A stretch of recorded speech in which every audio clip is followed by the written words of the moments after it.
Special good morning to all of you. स्वागत है आपका एक नई वीडियो में। आज की इस वीडियो में हम यूपी स्कॉलरशिप से रिलेटेड कुछ समस्याओं का सॉल्यूशन आपको बताएंगे कि कौन कौन से समस्याएं स्टूडेंट के सामने उत्पन्न हो रही है और काफ़ी परेशान दिख रहे हैं। इसके साथ साथ ये भी बताएंगे कि आपकी स्कॉलरशिप कब तक आ सकती है। और देखिए, सबसे पहले बात करते हैं कि लास्ट डेट आपकी जो है वो बढ़ेगी या फिर नहीं। आप सभी को मालूम होगी कि लास्ट डेट कौन सी है, नहीं मालूम होगी तो चलिए मैं आपको बता देता हूँ। और लास्ट डेट बढ़ेगी या फिर नहीं, इसलिए कि काफ़ी सारे स्टूडेंट हैं जिन्होंने अभी अपना डॉक्यूमेंट्स रेडी नहीं करा पाया है, तो इसके चलते वो काफ़ी परेशान है। काफ़ी कमेंट करें कि सर लास्ट डेट बढ़ेगी या फिर नहीं, तो ये काफ़ी सारी समस्याएं हैं। और देखिए, समस्या क्या उत्पन्न है। पहला समस्या ये देख लीजिए कि फर्स्ट ईयर में आपने स्कॉलरशिप नहीं है, मतलब फर्स्ट ईयर में आपकी स्कॉलरशिप नहीं आई तो सेकेंड ईयर में आप रिन्यूअल कराएंगे या फिर से रजिस्ट्रेशन करेंगे। इसलिए कि आपके फर्स्ट ईयर में नहीं आई तो आप क्या सोच रहे हैं कि आप मान लीजिए कि नहीं आई, कोई गलत होगी तो फिर से हम रिन्यूअल कराएं या फिर से नया रजिस्ट्रेशन कराएं। फिर दूसरी समस्या क्या है, फर्स्ट ईयर में मान लीजिए कि आपने भरा ही नहीं, फिर ठीक है फर्स्ट ईयर में आपने भरा ही नहीं तो सेकेंड ईयर में आपका रिन्यूअल कैसे होगा। फिर तीसरी समस्या देख लीजिए, अगर आप मान लीजिए आपकी एक दो सब्जेक्ट में बैक लगी है तो क्या आपकी स्कॉलरशिप आएगी या फिर नहीं आएगी। फिर ठीक है,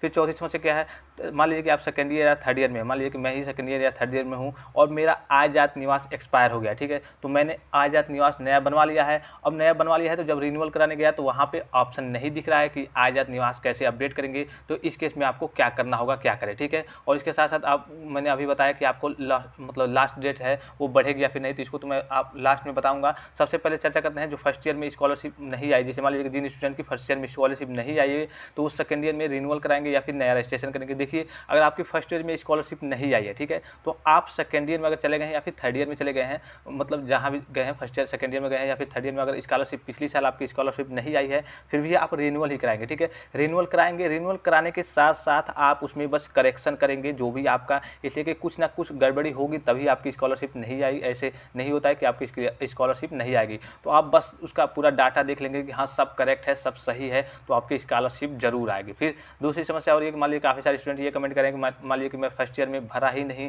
तो सेकेंड ईयर में रिन्यूअल कैसे कराऊं, मतलब रिन्यूअल इसको कैसे कराऊं। तो देखिए, अगर आपने फर्स्ट ईयर में भरा ही नहीं, किसी कारणवश नहीं भर पाए आप, तो सेकेंड ईयर में आप रिन्यूअल नहीं आपका हो पाएगा, आपको फिर से मतलब नया रजिस्ट्रेशन करना होगा सेकेंड ईयर में, ठीक है। तो आप जाइए नया रजिस्ट्रेशन कराइए, उसके बाद से सारी चीज़ें प्रोसेस भर के आप जब थर्ड ईयर में जाएंगे तब आपका रिन्यूअल होगा, मतलब सेकेंड ईयर में आपका रिन्यूअल नहीं, नया रजिस्ट्रेशन कराना है। फिर तीसरी समस्या, अगर आपकी एक दो सब्जेक्ट में बैक लगी है तो आप स्कॉलरशिप भर रहे हैं तो आपकी स्कॉलरशिप आएगी या फिर नहीं। देखिए, अगर आपकी एक से दो सब्जेक्ट में बैक लगी है तो इससे कोई मतलब नहीं है, आपकी स्कॉलरशिप आएगी। हाँ, आपका अगर जैसे आपका फेल दिखा रहा है रिजल्ट, अगर आपका आ गया है और फेल दिखा रहा है उस पर, तब आपकी हो सके कि दिक्कत हो थोड़ी, ठीक है, आपको उसी क्लास में पढ़ना होगा। तो देखिए, आप उसी क्लास में अगर पढ़ेंगे, अगर आगे तो आप गए नहीं तो आप उसी क्लास में पढ़ेंगे तो हो सके कि ना आए, इसलिए कि एक साल में मान लीजिए कि आप फर्स्ट ईयर में पढ़े आया, ठीक है, फिर फेल हो गए, फिर फर्स्ट ईयर में पढ़े, तो मतलब ये कि हर साल फर्स्ट ईयर में पढ़ते रहेंगे, आते रहेगा फर्स्ट ईयर में पढ़ते, ऐसे मतलब दिक्कत होती है। तो हो सके फेल वालों को ना आए, लेकिन आता भी है कभी कोई, लेकिन हो सके ज़्यादातर चांस है कि नहीं आएगा, ठीक है। अब देखिए, सेकेंड ईयर मान लीजिए कि आप सेकेंड ईयर या थर्ड ईयर में हो और सबसे बड़ी समस्या यही है अभी तक की, जो जितने स्टूडेंट रिन्यूअल करा रहे हैं मतलब सेकेंड ईयर या थर्ड ईयर में है, तो उनका क्या हुआ है कि आजात निवास एक्सपायर हो गया है, तो उन्होंने क्या किया है, नया बनवा लिया है, और जब अपडेट कराने गए मतलब रिन्यूअल कराने गए हैं तो वहाँ पे आजात निवास का कोई ऑप्शन दिख ही नहीं रहा है, पुराना वाला ही शो हो रहा है। तो इस केस को लेकर के काफ़ी सारे स्टूडेंट काफ़ी हैरान है कि मान लीजिए कि अपडेट नहीं होगा, हो सके कि वहाँ पर जब मान लीजिए कि वही पिछला वाला ही अपडेट रहे, वहाँ पर जाँच हो तो एक्सपायर हो गया है, गड़बड़ दिखाए, तो हो सके कि स्कॉलरशिप ना आए। तो देखिए, आपको इस केस में क्या करना है, इस केस में आपको कुछ नहीं करना है, जैसा है अगर आपका अपडेट नहीं हो रहा है, मान लीजिए कि आपका खुल ही नहीं रहा है तो आपका कोई चांस ही नहीं है अपडेट करने का, तो अगर आपका अपडेट नहीं हो रहा है तो आप उसको वैसे ही छोड़ दीजिए, ठीक है। और कॉलेज के संपर्क में रहिए, जैसे ही करेक्शन डेट आती है तो अपने टीचर से भी कंफर्म कर लीजिए, मतलब पूछ लीजिएगा, इसलिए कि देखिए अभी तो आपको वैसे ही अपडेट कराना होगा, वैसे ही आपको लॉक कराना होगा, इसलिए कि जब ऑप्शन ही नहीं है तो आप कुछ कर ही नहीं सकते हैं। और जैसे ही आपकी करेक्शन डेट आएगी तो उसमें आप कॉलेज के अकाउंटेंट टीचर जो स्कॉलरशिप की देख रेख करते हैं, फॉर्म जमा करते हैं, उनसे पूछेंगे कि इस करेक्शन में क्या हो सकता है, मतलब करेक्शन में हो जाता है, ठीक है, तो आप उस करेक्शन में उसको करेक्ट करा लेंगे, जितने भी मतलब आपकी आय जात निवास की जो भी डाटा भरनी होगी, प्रमाण पत्र क्रमांक जो भी भरना होगा उसको उसमें करा लेंगे, ठीक है। अब बात करते हैं कि लास्ट डेट स्कॉलरशिप की क्या है। तो लास्ट डेट आपको मालूम है कि आपका 21/10/2021 तक था, ठीक है, 21 अक्टूबर तक है लास्ट डेट आपकी, 21 अक्टूबर के तक है।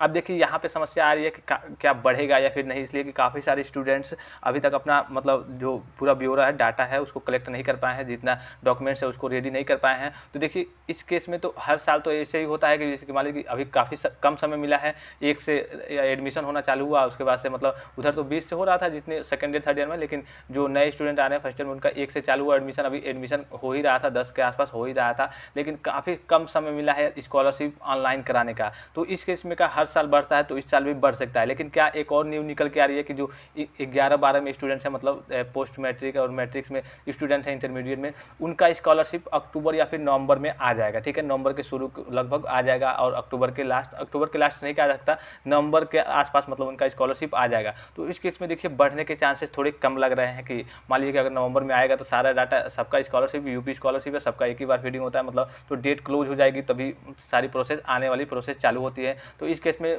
जहाँ तक मुझे लगता है, देखिए ये ऐसा नहीं कहा जा सकता कि नहीं बढ़ेगी, बढ़ भी सकती है, लेकिन जहाँ तक मुझे लगता है कि ना बढ़े। लेकिन आप बढ़ने या ना बढ़ने से उससे कोई दिक्कत नहीं है, इसलिए कि अगर आपका डॉक्यूमेंट्स मतलब रेडी नहीं है तो आप जल्दी से रेडी करा लीजिए। अभी समय है 2, 4, 8, 10 दिन का, तो आप इसके बीच अपना बढ़िया से रजिस्ट्रेशन करा सकते हैं या फिर रिन्यूअल करा सकते हैं, उसके बाद से स्कॉलरशिप भर सकते हैं। ठीक है, अभी ज़्यादा समय बीता नहीं है, तो आप ये इस मतलब चक्कर में मत पड़िए कि स्कॉलरशिप की डेट बढ़ेगी या फिर नहीं बढ़ेगी। इसलिए कि देखिए बढ़े या फिर ना बढ़े, आप पहले से व्यवस्था किए रहिए और अपना ऑनलाइन करा लीजिए या फिर जो भी रिन्यूअल कराना है करा लीजिए और उसको सही से कॉलेज में जमा कर दिए। ठीक है, अब देखिए कब तक स्कॉलरशिप जो पॉलिटेक्निक डिप्लोमा के स्टूडेंट्स हैं उनके लिए है कि कब तक स्कॉलरशिप मिल सकती है। तो अभी मैंने बताया कि 11-12 का है जो नवंबर के लगभग बीच में मिल सकता है। ठीक है, और वो न्यूज़ आई थी कि 11-12 के जितने स्टूडेंट्स हैं, 11-12 मतलब हाई स्कूल इंटरमीडिएट के जितने स्टूडेंट्स हैं उनका नवंबर तक स्कॉलरशिप आ जाएगी। तो जो डिप्लोमा के स्टूडेंट हैं, पॉलिटेक्निक के स्टूडेंट्स हैं, उनका लगभग अनुमानतः मैं बता रहा हूँ कि लगभग दिसंबर में उनका स्कॉलरशिप आ जाएगा। इसलिए कि देखिए